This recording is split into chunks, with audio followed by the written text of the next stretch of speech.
Our preaching text is from the Gospel of Matthew, chapter 5, verses 1 to 12. When Jesus saw the crowds, he went up the mountain. And after he sat down, his disciples came to him. Then he began to speak and taught them, saying, "Blessed are the poor in spirit, for theirs is the kingdom of heaven. Blessed are those who mourn, for they will be comforted. Blessed are the meek, for they will inherit the earth. Blessed are those who hunger and thirst for righteousness, for they will be filled. Blessed are the merciful, for they will receive mercy. Blessed are the pure in heart, for they will see God. Blessed are the peacemakers, for they will be called children of God. Blessed are those who are persecuted for righteousness' sake, for theirs is the kingdom of heaven. Blessed are you when people revile you and persecute you and utter all kinds of evil against you falsely on my account. Rejoice and be glad, for your reward is great in heaven. For in the same way they persecuted the prophets who were before you."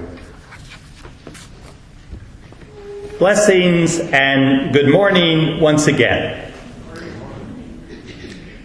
Today we conclude our 3-Sunday series on the Beatitudes. There are a couple of Beatitudes that have yet to be explored, so someday we'll look at them as well. And as the Anglican clergyman Justin Lewis Anthony states, if you want to understand the Beatitudes, then look at Jesus.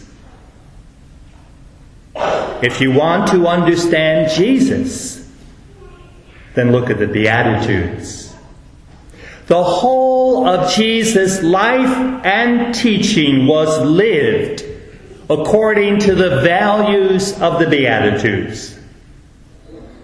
In other words, the Beatitudes can be seen as a summary of Jesus' life and message. Sisters and brothers, as disciples of Jesus, we would do well to immerse ourselves in the 8 Beatitudes. We should bring them fully into our hearts, into our souls. And we should well remember, as the Methodist pastor James Howell notes in the Beatitudes for today,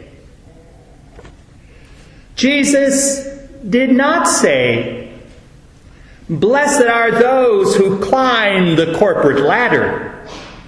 They will be blessed with a comfortable retirement." Jesus did not say, "Blessed are those who invest shrewdly. They will own a second home on the coast." Jesus did not say, "Blessed are those born into fine families.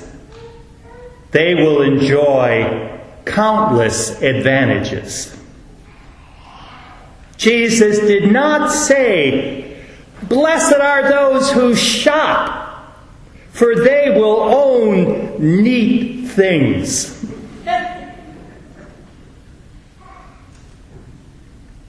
The last one is especially for Black Friday. Now, our society may tell us these things, but Jesus did not. And as disciples of Jesus Christ, we should know the 8 Beatitudes so we can live the 8 Beatitudes. Today, then, we focus on, "Blessed are the pure in heart, for they will see God." What might this mean? What is Jesus suggesting for us? There are a variety of possibilities here. Purity of heart might mean a person who has no deceit within. A person dedicated to speaking and, more importantly, living the truth. Purity of heart might mean a person who, with God's help, has resisted the evil that assails every soul. Purity of heart might mean a person who has become transparent, a person who is sincere and without guile, possessing a simple but profound integrity. Purity of heart might mean a person who has retained the innocence of childhood in spite of inevitable aging and has not become corrupt, jaded, or cynical. These are all possibilities. I believe there are two further possibilities, two further dimensions of purity of heart. And the first dimension is that of compassion. As the 7th century bishop and theologian, St. Isaac of Nineveh, not well known, first time I've quoted this obscure saint, but St. Isaac of Nineveh wrote, "Purity of heart is a heart full of compassion for the whole of created nature, a heart that burns for all creation, for the birds, for the beasts, for every creature." In other words, purity of heart is a heart that reaches out to embrace every person and every creature it encounters. Brothers and sisters, one way I believe we can increase purity of heart is to open our hearts to all God's creatures. As that prolific writer, Anonymous, stated it, the purity of a person's heart can be quickly measured by how they regard animals. Let me state this truth in another way. How we look at what God has created determines if we will see the handiwork of the Creator there. If we believe that God made everything we see, which is our fundamental belief, then would we not expect to see the handiwork of God, the autograph of God, woven through all there is? Is all we see just mindless matter? Or is every good thing signed, sealed, and delivered by our Creator? With apologies to Stevie Wonder, I believe every good thing we see is indeed signed, sealed, and delivered by God. But to see this, we need purity of heart. To see God's hand, God's handiwork in everything, we need to be at peace with everything, to be at peace with all creation. As the letters to the Hebrews states, pursue peace with everyone, and the holiness without which no one will see God. This passage teaches me that one way to holiness, one way to see God, is to pursue peace with everyone. If I'm to see God, if I'm to possess purity of heart, I must pursue peace with all creatures. I must be at peace with every creature I encounter. I believe it would help us to become purer in heart if each day we would speak with at least one other species with whom we share our beautiful planet. My beloved Beth and I have the advantage of living with two delightful cats, Molly and Donnie. We talk to them often. But I also try to talk with at least one squirrel or bird on my walks to and from the church. Good morning, little squirrel. I see you're getting ready for winter. Bless you. And let me assure you that your pastor is not becoming more odd than he already is. But I'd encourage us to speak to at least one member of another species each and every day. I believe doing so will help us achieve more purity of heart.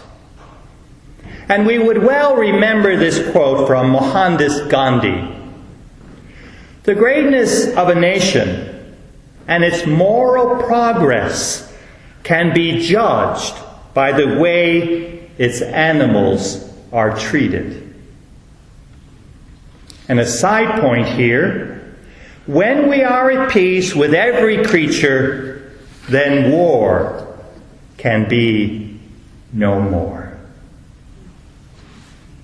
Let's move on to the second dimension of purity of heart that I wish to speak about today. I believe purity of heart has to do with a certain childlike approach to the world. Note that I say childlike rather than childish. We have enough childish behavior in our world without even mentioning politics. To possess purity of heart means we've not relinquished or jettisoned everything from our childhood. We've retained at least one of the most important aspects of childhood, the ability to play and have fun. Let's listen to something from Jean Vanier, the founder of L'Arc, an international network of communities for those who are disabled. I have the privilege of meeting and listening to this gentle man some years ago. This is what Vanier notes in Living Gently in a Violent World. Maybe we will change the world if we are happy. Maybe what we need most is to rejoice and to celebrate with the weak and the vulnerable. Maybe the most important thing is to learn how to build communities of celebration. Maybe the world will be transformed when we learn to have fun together. I don't mean to suggest that we don't talk about serious things, but maybe what our world needs more than anything is communities where we celebrate life together and become a sign of hope for our world. Sisters and brothers, let me state this again. Maybe the world will be transformed when we learn to have fun together. What an amazing thought. And what if it's true? We live our lives wrapped in such seriousness. Our Christian religion sometimes seems to me bogged down with a seriousness that distorts the fullness of our faith life and how we see God working in our world. Let me share an example of this. Last Monday evening, my beloved Beth and I attended a workshop at the One Hope United office near 47th and Cottage Grove. As we were waiting for our workshop, an older gentleman approached me and began to talk about how obvious it is that we are in the end times. I tried to assure him that such things were in God's capable hands and that we shouldn't be too concerned. He then began to tell me how God was getting ready to punish everyone who didn't believe. What he had to say to me certainly didn't sound like good news. Now, I admit being a fairly serious person. I probably wouldn't do well as a stand-up comedian. But I've tried in my life to see the humor in religious practices and in our often heavy-handed approach to God. Isn't joyful laughter a sign of God's kingdom? Listen to one of the Beatitudes, the 4 found in Luke's Gospel. Blessed are you who weep now, for you will laugh. Sisters and brothers, we need to play and have fun together. We need not only to weep together, we need to joyfully laugh together. We need to come together and have fun, like the women did at our last chick flick. Now, please don't expect me to throw a lot of jokes into my sermons. But maybe we grow in purity of heart when we have fun together. This past Wednesday evening, we gathered in our church dining room for our church Thanksgiving dinner. As part of that meal, we shared photos from our childhoods. What a joy it was to see the childhood photos of so many members of our congregation. We had fun that evening. And this is part of what a church congregation should be about. Having fun, rejoicing in our God and in our shared faith. Can't we all use more laughter in our lives? Is there anyone here today who laughs too much? Is there anyone here today who is having too much fun? Brothers and sisters, a pure heart is a heart that has not lost the childhood ability to play and have fun. A pure heart is a heart that is not heavy burdened with guilt and despair. A pure heart is a heart that knows how God's love rushes to embrace and heal it. A pure heart is a heart that has been healed through joyful laughter and fun. As the old Yiddish proverb states it, what soap is to the body, laughter is to the soul. And the pure in heart will see God. Amen.